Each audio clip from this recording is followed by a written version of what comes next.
Hello, magandang umaga mga kaibigan. Nandito na naman po tayo, Dave TV Falyana. Pero bago ang lahat, tol, ikaw muna ang una kong babatiin. Idol tol.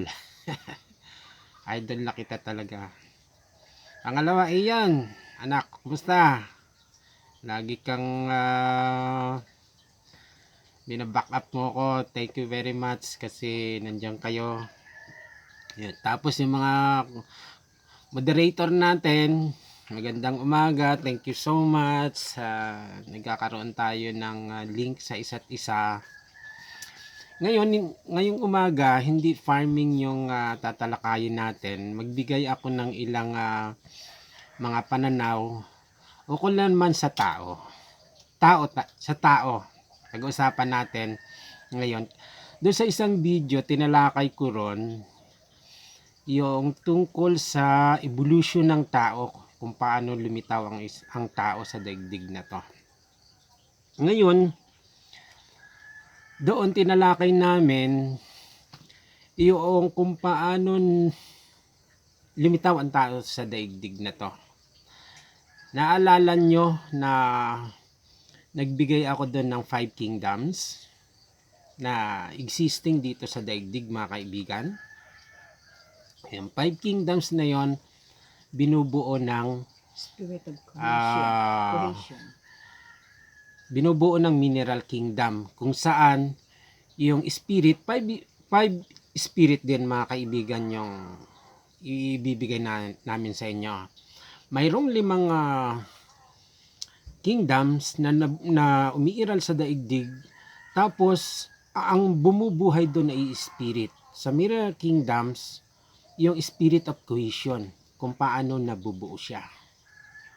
So yun yung spirit. Halimbawa, kagaya ng bato, paano siya nabuo? Kasi yung mayroong cohesion, yung nabuo, di ba? Nabuo. Pero yun ay nagkakaroon ng decomposition din. Okay? Doon naman sa plants kingdom, mayroong spirit of growth. Okay? Sa hayop, mayroon ding spirit. Pero 5 senses ang tawag natin, mga kaibigan. Doon sa kaharian ng hayop. Sa tao, although mayroon tayong 5 senses, spirit din, yung power of our senses, pero mayroon din tayong 5 powers pa rin, mga kaibigan. Yun yung tinatawag na inner power. So isa-isahin uli natin, recap natin yung pinaliwanag natin doon sa ating video, na yung inner power na yun ay una, thought. Isip, ibig sabihin. Pangalawa, yung understanding. Pangatlo, yung comprehension. Yung nagko-comprehend ka, inuunawa mo, di ba? Ganon. Tapos, yung imbakan ng ating mga knowledge, mga kaibigan, yun yung tinatawag na memory. Mahalaga memory sa cellphone, mga kaibigan. Gamit tayo ng cellphone. Pag ang memory mo, kagaya nung 2 gig lang, magra-running out, hindi ka makakapag-upload, hindi mo ma-export sa yung iyong galing sa iyong video editor at saka sa KineMaster. Nako, kahit gusto mo mag-premiere mamayang hapon, hindi ka makaka-premiere kasi nagra-running out na yung iyong yung iyong memory. Kaya delikado yung mga isip natin. Lakihan natin ng memory, unlimited yung mga memory natin para unlimited yung uploads natin, di ba? Kevin Adamas, tama ba ako? Joke lang, Kevin. Tapos, common faculty, nakalimutan natin. Yung 4 na yon, pinag-uugnay ng common faculty. Nag-uugnayan sila sa pamagitan ng common faculty. Di ba? Sentido común. Yung common faculty, di ba yung sentido común? Para ka namang walang sentido común. Okay, anyway, punta tayo sa ating main topic. Ang main topic natin, ang tao pala ay mayroong ah, destinasyon na itinadhana sa atin ng Diyos na dapat tayo maging. Kasi walang masama na nilikha ang Diyos, puro mabuti. Ngayon dahil sabi na ang tao ang pinakamataas na nilikha na pinagkalooban ng lahat ng mga bagay na tayo ang namamahala dito sa daigdig na to, mula doon sa mga nabanggit kong four kingdoms, papunta tayo sa pang-apat pala tayo doon sa five kingdoms, na tayo ay namamahala doon sa lahat ng bagay na yun na nasa ating ibaba ng mga nilikha, na tayo pala ay itindahana ng Diyos na maging mayroon akong kodigo dito mga kaibigan. Okay, na tayo pala ay ilawan ng Diyos. So mamaya define natin kung bakit tayo iliwan ng Diyos, na tayo pala ay kabangyaman ng Diyos. ng Diyos. Pag sinabing kabangyaman, para tayong central bank. Maraming imbak na ginto, di ba mga kaibigan? Pag sinabing kabangyaman ay talagang tudo ang yaman, di ba? Tayo, yun, okay. Ngayon, tingnan ko muna ito mga kodigo ko ha. Ngayon, ang pinagkunan natin ng references nitong ating tinatalakay ay mula sa mga books ni Abdul Baha. Ipinanganak si Abdul Baha noong May 23, 1844. Okay, 1844. Tapos yung tatay niya, si Mirza Hussein Ali, si Baha'u'llah, sila yung mga author nitong ano. Okay, anyway, sinabi ni Abdul Baha, ang daigdig sa katunayan, ang bawat umiiral na bagay ay inihahayag sa atin ng isa sa mga pangalan ng Diyos. Okay. Tapos sabi pa rin niya rito na tayo ay ang pinakamarangal sa lahat ng nilalang, ang kabuuan ng lahat ng mga kaganapan. Di ba? Mga kaibigan. Tapos dito sa bandang huli, marangal na nilikha ko ikaw, gayon man ay pinaging aba mo ang iyong sarili. Bumangon kung gayon ayon doon sa dahilan ng iyong pagkakalikha. So ibig sabihin mga kaibigan, tayo pala ay sa pagkakasilang natin ay marangal na agad tayo. Pero bago tayo magdetalye ay huwag natin kalimutan yung kape. Actually, hindi kape ito mga kaibigan, sa labat pala. Panlabang daw sa pandemic. Yung pala ang purpose ng pagkakalikha sa atin. From the beginning, marangal na agad tayo. Diba? Ilawan tayo. Eh, ang tanong, bakit may mga tao na hindi marangal? Bakit may mga malulupit na tao? Di ba? So, ba't kaya mga kaibigan? Ba't kaya mayroong mga ganong umiiral na mga tao na malupit o sakim, mapag-imbot sa kapwa, yung mga ganon, di ba? Ngayon, para tayong mayroong isang example dito sa kwento. Isipin ang isang tao na nagmamay-ari ng mamahaling mga hiyas. O maraming ginto, maraming alahas, maraming pera sa bangko, bilyon.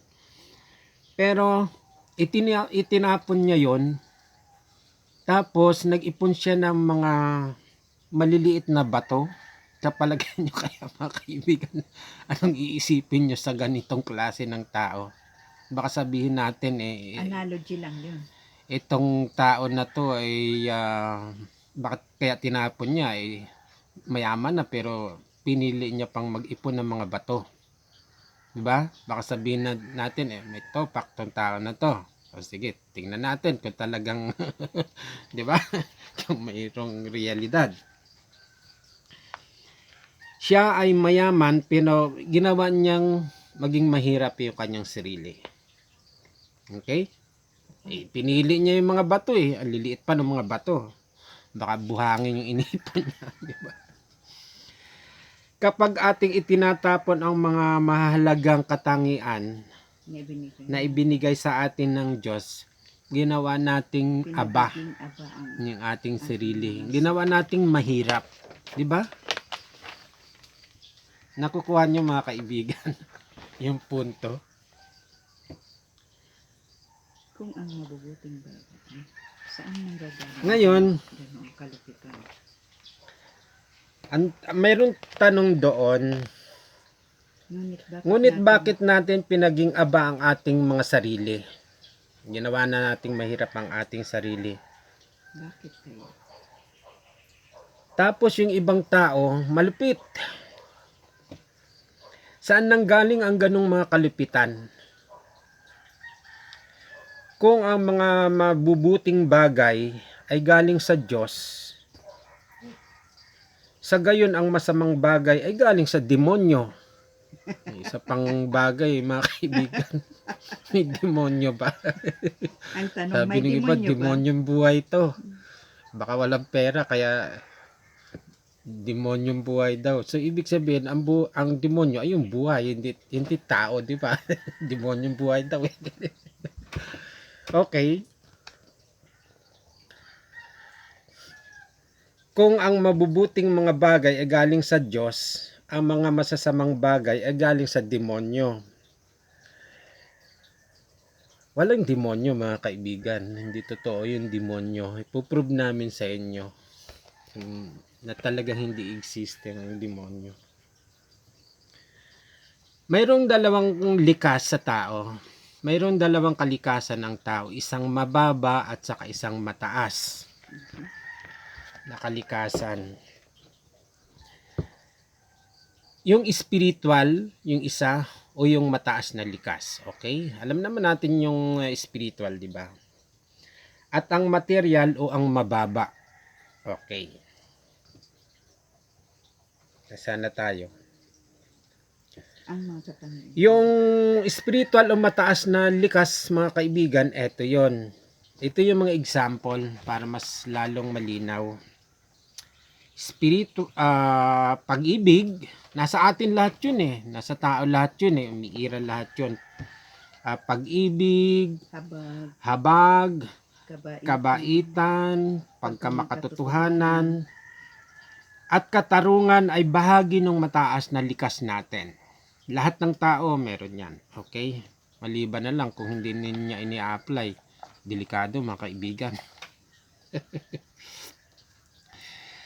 Yung ating material na likas naman na katangian ay kapareho ng mga katangian ng hayop.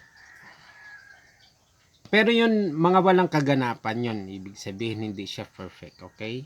Halimbawa, kagaya ng pagiging makasarili, kalupitan, selos, nagmumula doon sa mga likas na yun na mababa. Okay. Pero lahat tayo natutulog. Ang hayop natutulog din, mga kaibigan, tayo natutulog din. Nakadarama ng lamig at saka uhaw. Okay? Ang pagkain, pagtulog, pagkadama ng lamig o gutom ay hindi masama. Diba? Hindi yun masama sa hayop, hindi rin masama sa tao. Okay? Ngunit ang mga hayop ay maaaring maging malupit, mga kaibigan. Gusto mo kayang manirahan sa loob ng isang kulungan na ang kasama mo yung mga lobo o kaya mga leon? Siyempre, papatayin ka nun, di ba? Gusto mo kayang matuklaw ng mga makamandag na ahas? Yun ngang maliit na lamok, hindi natin matiis yung pang-ahas makasama natin sa isang lugar, di ba? Pero sa mga daigdig, ang ibig kong sabihin mga kaibigan, yung mga kalupitan na mga hayop ay hindi masama yun mga kaibigan. Halimbawa, yung, yung leon ng hunting, abay kailangan niyang gawin yun. Kasi nagugutom. Pinayagan siya ng Diyos eh. Dahil kung hindi siya ng hunting, ay mamamatay siya, di ba mga kaibigan? Magugutom. Yung umiiral sa kanila na yon, ang tawag doon ay likas na mga damdamin o instinct. Pero natutulog din sila, natutulog din tayo. So, kaparehas natin sila. Ang gutom na lobo ay naninila ng ibang hayop upang mabuhay. So, hindi masama para sa hayop ang gawin ang alinman sa mga bagay na ito. Subalit pinagiging aba natin ang ating mga sarili kapag tayo ay namumuhay ng tulad ng mga hayop. Hindi naman tayo hayop para maging kagaya nila. O kaya, halimbawa, nanila tayo ng bahay ng kapitbahay. Di ba? Sinunog natin. O kaya, kinain natin yung kapwa natin. Hindi naman tayo ganun mga kaibigan, di ba? Tao tayo eh. Marangal tayo yung tao eh, di ba?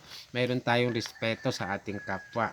Meron akong babasahin sa inyo mga kaibigan, isang magandang sinulat ni Paula sa kanyang libro. Sabi niya gano'n, ang lahat ng tao ay nilikha upang isulong ang patuloy na umuunlad na kabiasnan. Ang makapangyarihan sa lahat ay sumasaksi sa akin. Ang kumilos ng tulad ng mga hayop sa parang ay hindi karapat-dapat sa tao. Delikado pag may mga magapang na. Eh kung naka isang bote ng MP Light, sigurado may gagapang na. Delikado. Yung mga kabutihan na nararapat sa kanyang karangalan ay ang pagtitimpi. Patience. Kaya yung mga mababa pa subscribers dyan, patience lang muna. Aabot rin tayo sa finish line. Habag. Ano pa? Malasakit. Mapagmahal na kagandahan loob sa lahat ng mga tao at mga kaanak ng daigdig. Kaya kayo mga friends, mahalin nyo ako. Itusukin nyo ako. Di ba? Pero in response, syempre, tutusukin ko rin yung mata nyo.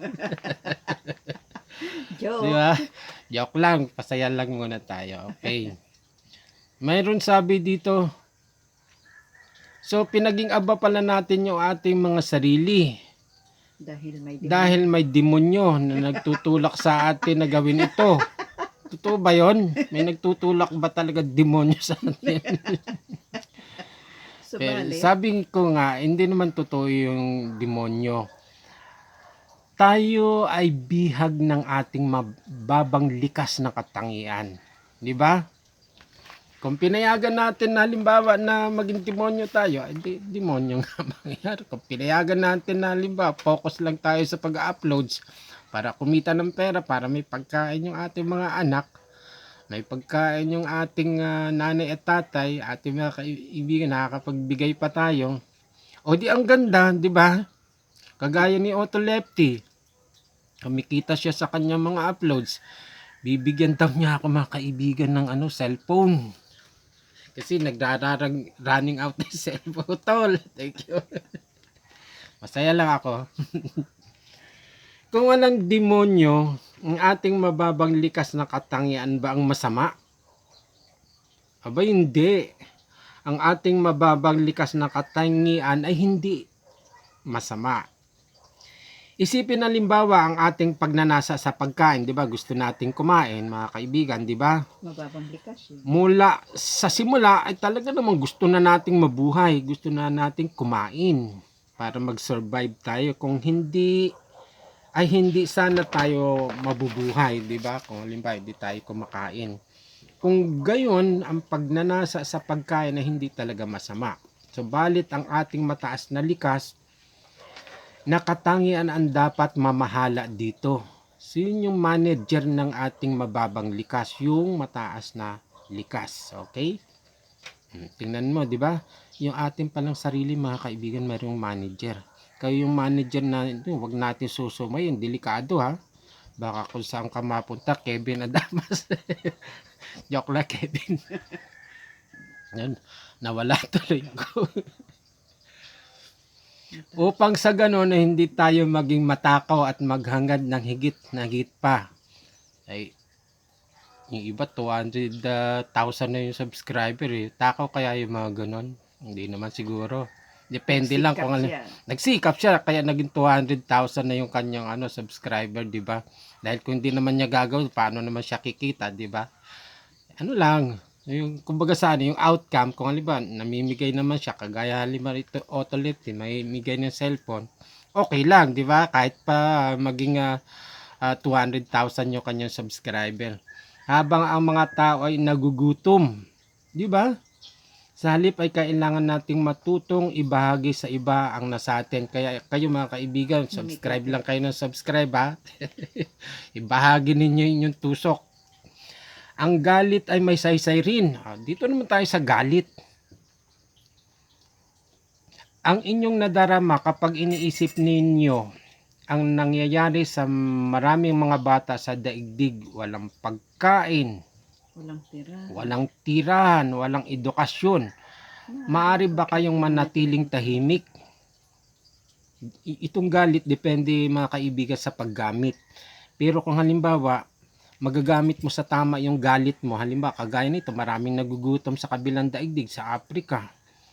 Aba, imagine yun, nakakagalit. Ba't nangyayari ito sa daigdig? Samantalang halimbawa yung European country, napakaraming pagkain, tinatapon lang nila sa dagat. Kapag labis na, ba't hindi dalhin dito, di ba?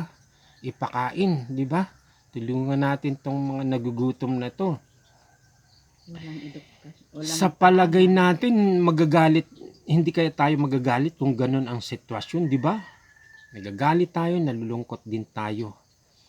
So, ibig sabihin, ang galit, mga kaibigan, hindi yan masama. Depende sa paggamit natin yan. Hindi naman tayo nagiging manhid kapag nakakakita ng tayo ng mga ganong sitwasyon, nakakagalit lang. Ngayon, yung galit na yan, kailangang mayroong control. So, i-apply natin yung patience natin. Hindi tayo aabot na sa punto na naninigaw na tayo o kaya nawawala na. Delikado. Maghahatid lamang yun ng mga karagdagang problema. Takot, mga kaibigan, yung takot. Alam nyo ba mga kaibigan nung unang panahon, ang takot ay nakatulong sa atin nung million years ago. Ibig sabihin yung mga unang tao nung unang panahon, million years ago, nakatulong yung takot para mag-survive sila, para patuloy na mabuhay. Imagine mo kung halimbawa ang kasama mo mga dinosaur. Hindi ka kaya matakot. Ayan, creation.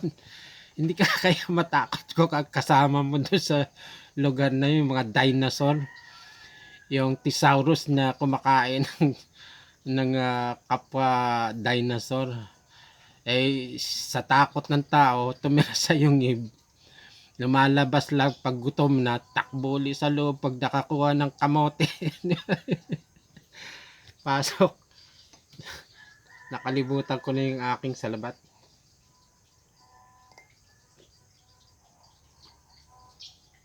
Halimbawa kagaya ng ahas. Sa takot niya, takbo siya. Pero pag na corner siya, manunuklaw na siya, di ba? Yung aso, pag binisit mo at naasar yun, kakagating ka nun. Pero pag minahal mo yon, mamahalin ka rin nun, di ba? So, ang ganitong paraan ng pagtingin sa mga bagay ay makakatulong sa atin upang magkaroon ng lakas ng loob na matuto mula sa mga pagkakamali. Halimbawa, yun yung mga examples na dito sa kwento, mayroong isang karakter na bata dito. Nagugulahan talaga, ini-insist niya talaga. Sabi niya, walang demonyo. Mahilig sa demonyo to si Ivan, sa karakter na yung kwento na to. Ang ating mababang likas na katangian ay hindi masama. Ang mga hayop ay hindi masama. Ang ating mga pagnanasa ay hindi masama kung ginagamitan natin ng mabuti. Mukhang sinasabi natin na ang lahat ng bagay ay mabuti. Ngunit hindi lahat ng bagay ay mabuti. Di ba, kaibigan? Lahat ng bagay mabuti. Pero hindi lahat ng bagay mabuti. Eh paano yung mga gumawa ng kalokohan, yun na yung hindi mabuti, di ba? Nangyayari lang yung hindi mabuti pag hindi mabuti yung ginawa. Aray ko. Pero lahat ng bagay ay ginawang mabuti ng Diyos. Ang Diyos ay hindi lumikha ng masama. Lumikha lang siya ng mabuti. Ang kasamaan ay kawalan ng kabutihan. O, di ba? Kapag mayroong kasamaan, ibig sabihin kulang sa kabutihan. Kagaya halimbawa, mga kaibigan, ang liwanag at ang dilim. Yung dilim, nag-i-exist kapag wala yung liwanag. Pero ang liwanag, alam nyo ba na ang mga bahagi ng liwanag o light particle na tinatawag na photon? Mukhang science na to. Delikado, mahina pa naman tayo sa science. Ang mga sinag ng liwanag ay binubuo ng mga photon na ito. O, kita mo mga kaibigan, science na to. Ngunit walang mga particle ang kadiliman. Delikado. Wala palang mga light particle ng mga kadiliman.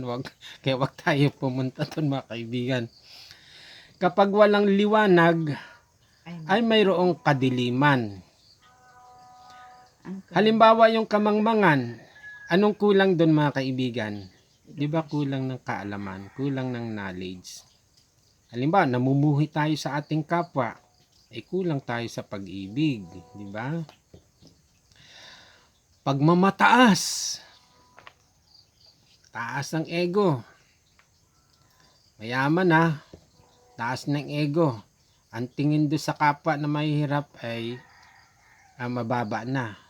Kulang siya sa pagpapakumbaba, mga kaibigan. Okay.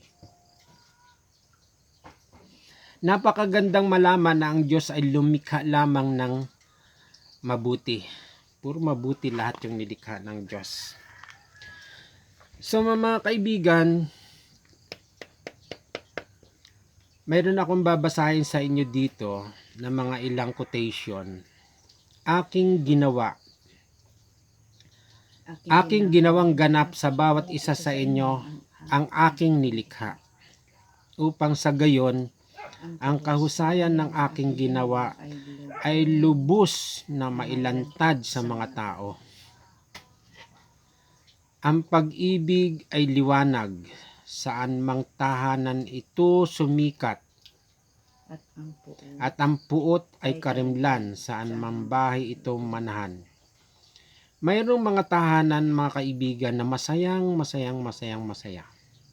Walang problema. Masaya sila lagi, nagbibigayan. Pero kapag ang tatay o kaya ang nanay nagloko sa buhay, yung puot at karimlan ay nandun din. Siguradong nandun din. So, depende sa ating mga mindset. Kung gusto natin masaya ang ating bahay, gamitin natin yung ating mataas na mga kalikasan. Kung gusto natin maging malungkot, yun. Magiging malungkot din ang ating mga anak, kawawa ang ating mga anak. Sa makatwid, dapat ninyong pasalamatan ang Diyos, dapat nating pasalamatan ang Diyos na pinagkalooban tayo ng biyaya ng buhay at pag-iral sa kaharian ng tao. Magsumikap ng buong sigasig upang makamtan ang kabutihan na angkop sa inyong antas at katayuan, maging mga liwanag sa daigdig na hindi maitatago at hindi lumubog sa mga sugpungang guhit ng karimlan, ng kadiliman. Ang kalooban at plano ng Diyos ay ang bawat isang individual na kasapi ng sangkatauhan ay maging natatanglawan ng tulad ng isang lampara, nagniningning sa lahat ng naitadhanang mga kabutihan ng sangkatauhan, inaakay ang kanyang kapwa mga nilikha palabas mula sa likas na karimlan tungo sa mga kalangit na liwanag. Pag-usapan natin mga kaibigan,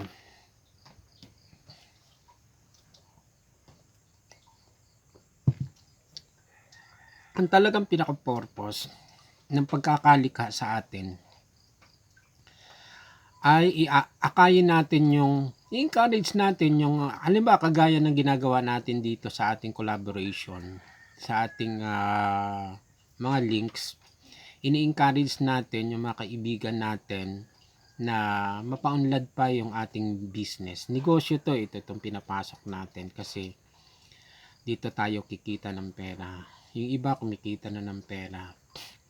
But generally speaking, yung talagang layunin ng pagkakalikha sa atin ng Diyos ay magmahal, magbigay, mag-encourage, tumulong, di ba?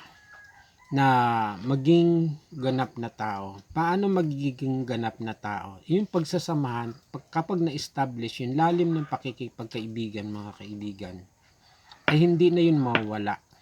Isa yun sa mga nilikha ng Diyos na ibinibigay sa atin kasi yun yung pinakalayunin ng ating buhay sa daigdig na to. Sabi nga ganun tayo ay mabubuhay lang sa daigdig na to ng 4 na tagdadalawampu at 1 sampu. Ibig sabihin, pag kinumpyut mo yon mga kaibigan, 90 years lang. 90 years lang mabubuhay tayo sa daigdig na to. Tapos later on, pag matanda na tayo, mahina na yung ating katawan, ayaw na natin mabuhay. 'Di ba? Ngayon saan tayo pupunta? Wala naman tayong destinasyon dito sa daigdig na to, hindi tayo magbabato rito 'Di ba? Mamamatay rin tayo. Pero yung kamatayan na yan sa kabilang daigdig, magpapatuloy yung ating kaluluwa na mabubuhay. Kasi ang tao, mga kaibigan, ay immortal. Wala tayong kamatayan. Tayo ay nabuo lang sa daigdig na to, dumaan lang sa daigdig na to. Kasi maraming daigdig ang Diyos. Ang unang daigdig natin sa daigdig na to, yung sinapupunan natin. Yung sinapupunan ng ina, ang ibig ko sabihin.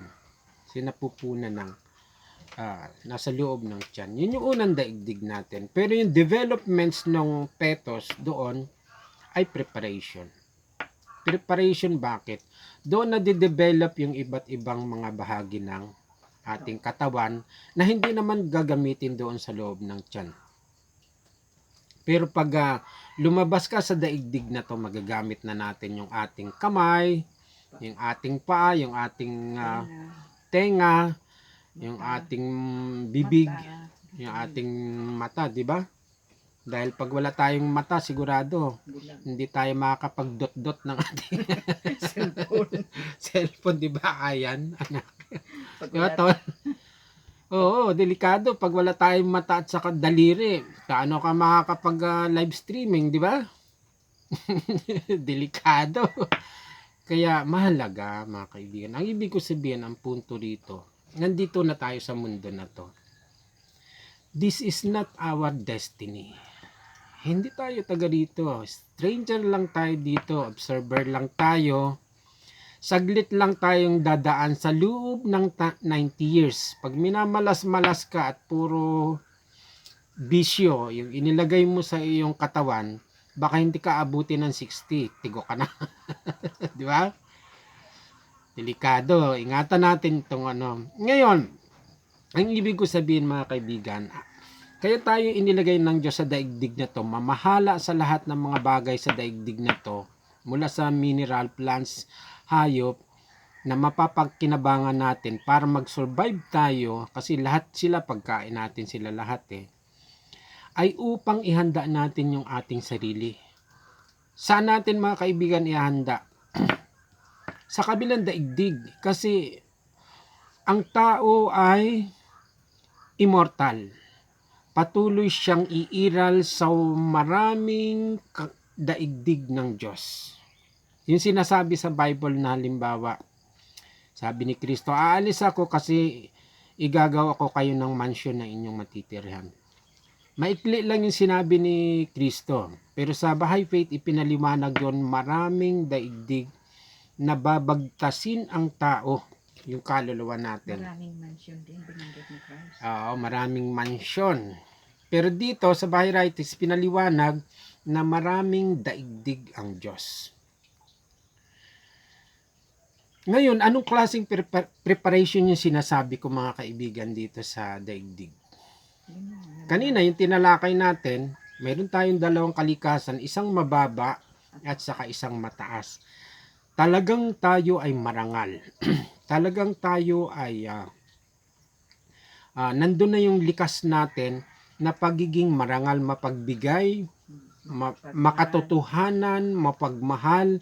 Kung maia-apply natin na pagpakumbaba, kung maia-apply natin lahat na mga katangian na yun mga kaibigan, magiging isang ganap tayong tao.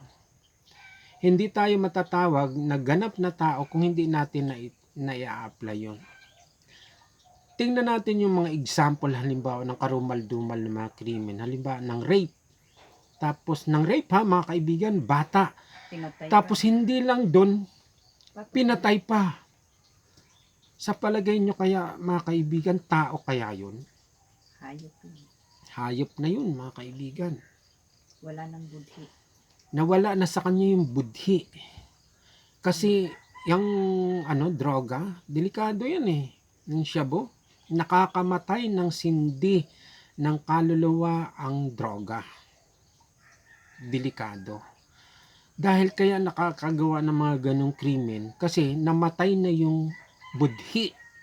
Imagine nyo, Wala nang konsensya. bata, riripin tapos papatayin pa. Diyos ko po, mahabaging Panginoon. Anong nangyayari sa kaluluwang yun?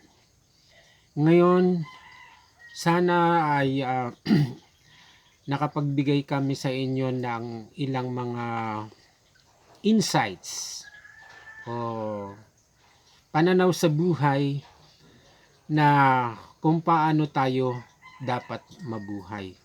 So kung magagawa natin yung preparation na yan, dito sa daigdig na to, tataglayin natin yan hanggang doon sa kabilang daigdig. Sabi ko nga, hindi tayo magiging bato sa daigdig na to, iiwan din natin tong daigdig na to. Iiwan din natin yung magaganda nating tablet, iiwan natin yung magaganda nating cellphone, na ang memory ilan na? Hindi lang 256 ba yung gigabyte. Iiwan din natin yan mga kaibigan. Gagamitin lang natin dito para at least nabuhay tayo. Kumita tayo, may maibili yung pahingi ako ng pera. Bibili ako kasi ng pagkain, gugutom na ako. 'Di ba? Ang saya nakapagbigay tayo. Mga kaibigan ng saya sa ating mga anak. So for the meantime mga kaibigan, hanggang doon lang muna kasi mahaba-haba na to, 39 minutes na to, sobrang haba na to. Thank you very much, salamat sa mga kaibigan ko. Salamat kay Emeline. Emeline, tinira mo ko kahapon, yari ka sa akin, titirahin ko rin yung mata mo. Pinagtripan mo ko kahapon ha. Mga kaibigan, please subscribe para madagdagan naman yung banana ko. Tapos i-likes nyo na rin, tapos mag-comments kayo. Kung halimbawa nagugustuhan nyo yung ating topic ngayon, sigurado mag-reply ako. Isa-isahin ko yung inyong mga comments at saka mga shares. Tapos pakipindot na rin yung bell para ma-notify din kayo sa mga upcoming videos ko. Thank you so much. At more power sa inyong lahat.